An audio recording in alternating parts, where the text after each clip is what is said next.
And Altuve is hit by a pitch, and despite the fact that that gives the Astros a base runner, many of the fans applaud. 2-2 pitch to Brantley.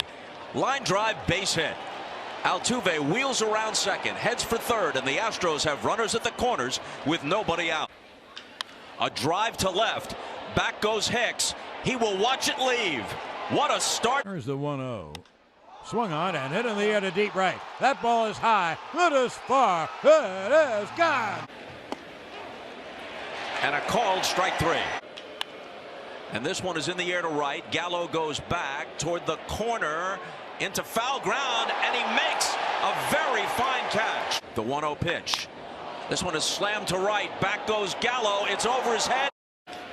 Strikes him out on 3 pitches. That's been the story for Rizzo this year, but not this at bat. First time. Got him on 3 pitches.